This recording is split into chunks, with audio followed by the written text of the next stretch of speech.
श्री रामकृष्ण के लीला साथी मानस पुत्र राखाल। लेखक स्वामी ईशानंद जी। रामकृष्ण मिशन सेवाश्रम वाराणसी। सनातन धर्म में ब्रह्म को ही सर्वोच्च तत्व माना गया है। ब्रह्म शब्द का अर्थ है बृहद, बड़ा। महाभारत के शांति पर्व में कहा गया है, बृहद ब्रह्म महच्चेति शब्दा पर्यायवाचक। दूसरे शब्दों में कहे तो जो सबके भरण पोषण का स्रोत और सत्य, ज्ञान और शाश्वत स्वरूप है तथा उससे बढ़कर कुछ भी नहीं है, वही ब्रह्म है। अब प्रश्न उठता है कि इस ब्रह्म को जानने का साधन क्या है। इसका सीधा उत्तर है उपनिषद, क्योंकि उपनिषद कहते हैं तद ब्रह्म उपनिषद परम, अर्थात ऐसे ब्रह्म उपनिषद से ही ज्ञात होते हैं। ब्रह्म सूत्र में भी कहा गया है, शास्त्रयो नित्यवात, अर्थात वेदांत शास्त्र ही उसे जानने का एकमात्र साधन है। शास्त्र देव प्रमाणम जगतो जन्मादि कारणम ब्रह्मादिगमयत इत्यभिप्रायः। शास्त्रों में मुख्यतः श्रुति में ब्रह्म के दो प्रकार बताए गए हैं, सगुण और निर्गुण, कभी कभी पृथक भाव से या कभी मिश्रित भाव से। उदाहरण स्वरूप कठोपनिषद में ब्रह्म को निर्गुण, अशब्द, अस्पर्श, अव्यय, रसहीन, नित्य आदि कहा गया है। पुनः छांदोग्योपनिषद में सगुण ब्रह्म के बारे में कहा गया है, सर्वकर्मा सर्वकाम सर्वगंध सर्वरस। तैत्तिरीय उपनिषद में है, यतो वा इमानि भूतानि जायन्ते।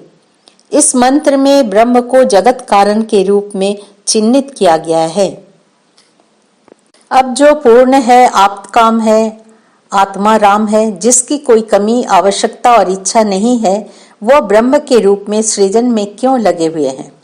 इसका उत्तर वेदांत दर्शन में व्यासदेव जी देते हुए कहते हैं कि यह सृष्टि मात्र ईश्वर की क्रीड़ा है।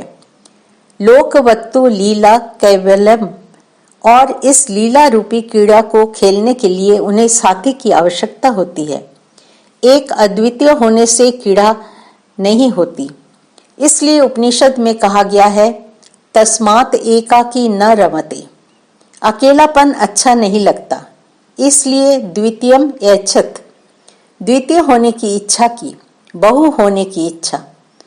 सो अकामयत बहु श्यामा। इस प्रकार रसो वै सह, रस रूपी भगवान स्वयं को अनेक कर इस अनेकता के द्वारा रसास्वादन करते हैं। यही सृष्टि का कारण है। केवल सृष्टि के द्वारा ही नहीं, अपितु अवतार बनकर आने का एक कारण यह भी है कि भगवान लीला सहचरों के माध्यम से अपना विस्तार करते हैं और अपने रस स्वरूप का आस्वादन करते हैं। अतः अवतार लीला उनकी आनंद लीला है। श्रीमद् भागवत में रास लीला के संबंध में सुखदेव जी कहते हैं, रेमे रमेशो व्रज सुंदरी भी यथावर्क स्वप्रतिबिंब विभ्रम। रेमे शब्द का अर्थ है आनंद। रमेशो यानी लक्ष्मीपति ही कृष्ण है। किसके साथ? व्रज सुंदरी अर्थात अपने लीला पार्षद के साथ। अब श्री कृष्ण के साथ ब्रज सुंदरियों का लीला का क्या संबंध है? ऐसा कहते हुए भागवतकार कहते हैं, जैसे कोई लड़का अपनी परछाई के साथ खेलता है, वस्तुतः किसी भी वस्तु को उसके प्रतिबिंब और छाया से अलग नहीं किया जा सकता, क्योंकि वस्तु और उसका प्रतिबिंब अप्रभेद्य है। उसी प्रकार अवतार और उसके पार्षद का संबंध अविभाज्य है। पार्षद अवतार के अंश हैं। लीला स्वादनार्थ भिन्न भिन्न शरीर धारण करते हैं, किंतु संबंध अंश अंशी का ही है। इन्हीं शब्दों का प्रतिध्वनि युगावतार भगवान श्री रामकृष्ण के श्रीमुख से सुनी जा सकती है। 20 मार्च 1886 को श्री रामकृष्ण ने अपने पार्षदों से कहा, तुम सभी इसके अंश हो। एक बार श्री मां ने स्वामी अरूपानंद जी से कहा था, ठाकुर जी कहते थे कि वे अर्थात श्री रामकृष्ण पार्षदगण उनके शरीर से कुछ रोमकूपों से, कुछ हाथों और कुछ पैरों से प्रकट हुए हैं। वे सभी उनके संगी साथी हैं। अतः स्वामी ब्रह्मानंदी पार्षदगण श्री रामकृष्ण के अंश हैं, उनके ही कायव्यूह हैं। उपरोक्त सभी शास्त्रीय प्रमाणों को श्री रामकृष्ण और स्वामी ब्रह्मानंद जी महाराज की दिव्य लीला के माध्यम से हम साकार होते देखते हैं। ठाकुर जी ने एक बार जगदम्बा से प्रार्थना की, मेरे जैसा ही एक साथी ला दो, अकेले रहना पसंद नहीं है, साथी का अन्वेषण है। बृहदारण्यक उपनिषद के शब्दों में कहे तो एकाकी न रमते, अकेले नहीं रमते, इसलिए साथी चाहिए। कैसा साथी? तो मेरे जैसा। श्रीमद् भागवत के शब्दों में स्व प्रतिबिंब विभ्रम। ठाकुर जी यह भी कहते थे, माँ मेरे बच्चे तो नहीं होंगे, लेकिन मैं चाहता हूँ कि एक शुद्ध सात्विक पुत्र सदैव मेरे साथ रहे। मुझे वैसा ही स्वभाव वाला पुत्र दो, अर्थात दूसरे अवतार बनने की इच्छा। द्वितीयम ऐच्छत, क्योंकि दूसरे अवतार द्वारा लीला का आस्वादन करना है। उनकी यह इच्छा साकार हुई। एक दिन ठाकुर जी ने अपने भाव नेत्रों से देखा कि माँ एक लड़के को उनकी गोद में लाकर बिठा रही हैं और कह रही हैं कि यह तुम्हारा बेटा है। माँ ने यह भी कहा कि वो साधारण सांसारिक पुत्र नहीं है, अपितु त्यागी मानस पुत्र है। एक अन्य दर्शन में ठाकुर जी ने उसी लड़के को भगवान कृष्ण के साथ यमुना जी पर प्रस्फुटित कमल पर नृत्य करते देखा। राखाल को देखकर ठाकुर जी समझ गए कि यही वो नृत्य करने वाला लड़का है। इन दो दिव्य दर्शनों से हमें पता चलता है कि एक ओर राखाल ठाकुर जी की अद्वितीय लीला के साथी थे, तो दूसरी ओर उनके मानस पुत्र थे। इन दोनों के संबंध का अद्भुत संयोग उनकी दिव्य लीलाओं में देखने को मिलता है। पारंपरिक वैदिक परंपरा में हम पिता के द्वारा अपनी प्राण शक्ति, साधना और आध्यात्मिक परंपरा पुत्र को हस्तांतरित करते हुए पाते हैं। इसलिए पुत्र ही उस परंपरा का धारक एवं वाहक होता है। इस समग्र प्रणाली को संप्राप्ति कहा जाता है। बृहदारण्यक उपनिषद के शब्दों में स यदैवं विदश्मा लोका अप्रयत्त थे भीरेव प्राणै सह पुत्रमाविशति, अर्थात जब पिता इस लोक से चला जाता है तो वो अपनी आत्मा के साथ बेटे के शरीर में प्रवेश कर जाता है। वर्तमान युग में एक आदर्श आध्यात्मिक पिता सदृश श्री रामकृष्ण ने भी अपनी आध्यात्मिक ऊर्जा अपने मानस पुत्र राखाल राजा को हस्तांतरित की। इसके परिणाम स्वरूप राखाल श्री रामकृष्ण के प्रतिबिंब बन गए।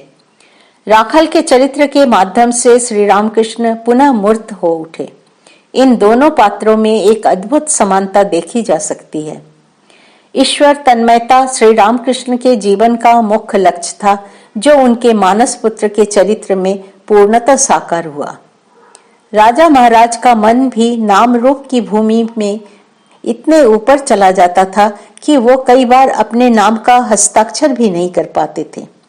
इसलिए स्वामी शारदानंद जी को उनका हस्ताक्षर करवाने के लिए बार बार वापस जाना पड़ता था। स्वामी विवेकानंद राजा महाराज के विषय में कहा करते थे, राखाल अपने भीतर समस्त आध्यात्मिकताओं को लेकर बैठा है, उसका मन पूर्णतः उसमें रमा हुआ है। राजा महाराज ठाकुर जी के सदृश ही लोगों के मन को उच्च आध्यात्मिक स्थिति में ले जा सकते थे। एक बार जीवन की कठिन परीक्षाओं के समय ठाकुर जी के गृहस्थ भक्त देवेन बाबू का मन घोर सांसारिक हो गया। इस स्थिति से मुक्त होने के लिए एक दिन वे बड़े मानसिक अशांति के साथ राजा महाराज से मिले। राजा महाराज के पावन स्पर्श से देवेन बाबू को अद्भुत आध्यात्मिक शांति मिली। देवेन बाबू की यह घटना कोई अकेली घटना नहीं है, यह अवतार के नित्य पार्षद के जीवन की नित्य घटना है। जिस प्रकार से श्री रामकृष्ण के सम्मुख तीर्थ की महिमा प्रकट हो जाती थी, उसी प्रकार उनके मानस पुत्र राखाल के सामने भी तीर्थ की महिमा स्वयं प्रकट हो जाती थी। मदुरई, मीनाक्षी, कन्याकुमारी, रामेश्वर आदि स्थानों पर राजा महाराज के दिव्य दर्शन इसके अकाट्य प्रमाण है। एक घटना है, राजा महाराज के तिरुपति वेंकटेश्वर बालाजी की यात्रा के समय उन्हें भगवान नारायण के स्थान पर देवी त्रिपुर बाला के दर्शन हुए। तब उन्हें यह नहीं पता था कि किसी समय इसकी पूजा देवी मूर्ति के रूप में की जाती थी। अतः इस प्रकार तीर्थ का वास्तविक स्वरूप उनके सामने प्रकट हो गया। दोनों के बीच न केवल भावनात्मक बल्कि व्यवहारिक समानता भी देखी जा सकती है।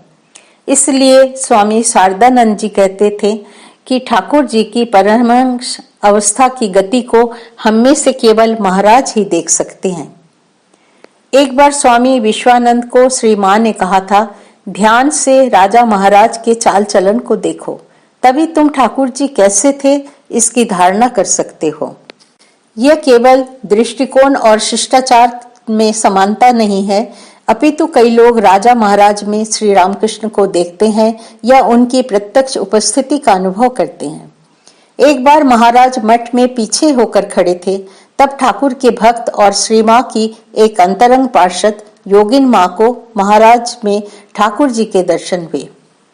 श्री शहचंद्र मतीलाल के संस्मरणों के अनुसार मद्रास के कुछ भक्तों ने महाराज में ही ठाकुर जी की उपस्थिति की अनुभव कर उनकी पूजा की।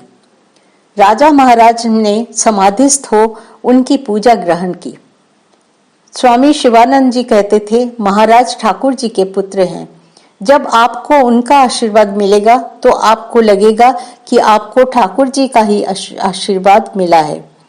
ठाकुर जी की आध्यात्मिक शक्ति अब उनके माध्यम से विश्व में पहुंच रही है।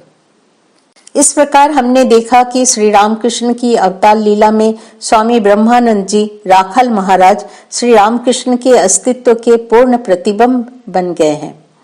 वस्तुतः वे श्री रामकृष्ण के मानस पुत्र हैं, लेकिन राखाल राज केवल मानस पुत्र ही नहीं है, अपितु अवतार लीला में उनके सहयोगी हैं, सहचर भी हैं, क्रीड़ा साथी हैं। इसलिए उनकी स्तुति में कहा जाता है, कालिंदी फूल कमले माधवे न किड़ारत। इसलिए स्वयं अपनी महासमाधि से पहले उन्होंने अपना स्वरूप प्रकट किया। शरीर त्यागने से एक दिन पहले वे व्यग्र हो गए और कहा, यही है पूर्णचंद्र श्री रामकृष्ण। मुझे उन रामकृष्ण का केवल कृष्ण चाहिए। मैं ब्रज का राखाल हूँ। दो मुझे घुंघरू पहना दो, मैं कृष्ण का हाथ पकड़कर नाचूंगा। झूम झूम झूम झूम।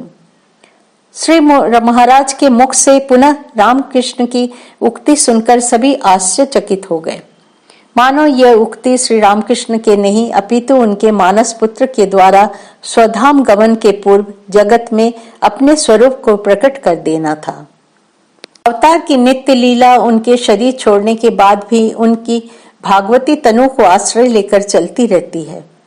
श्री रामकृष्ण की महासमाधि के बाद जब महाराज एक दिन भुवनेश्वर मठ में खड़े थे, अचानक ऊपर से उनके शरीर और पैरों पर अबीर गिरा।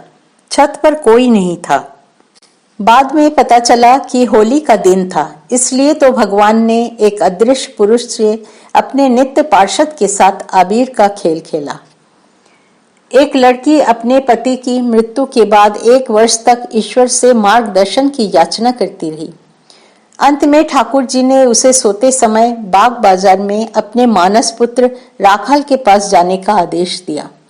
उस लड़की को तब श्री रामकृष्ण देव के बारे में कुछ भी ज्ञात नहीं था।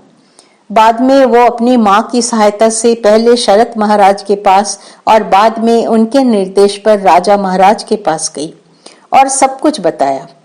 यह सुनकर महाराज ने तुरंत उसे दीक्षा दे दी। बाद में वो महिला एक उच्च आध्यात्मिक स्थिति प्राप्त करती है। अंत में वो श्री रामकृष्ण और राजा महाराज के चित्रों के सामने उनके नामों का जप करते हुए अमृत लोक की यात्रा करती हैं। यह पिता और उनके पुत्र की दिव्य लीला का एक उदाहरण है। अवतार और उनके पार्षदों की लीलाएं सदैव प्रवाहित होती रहती है।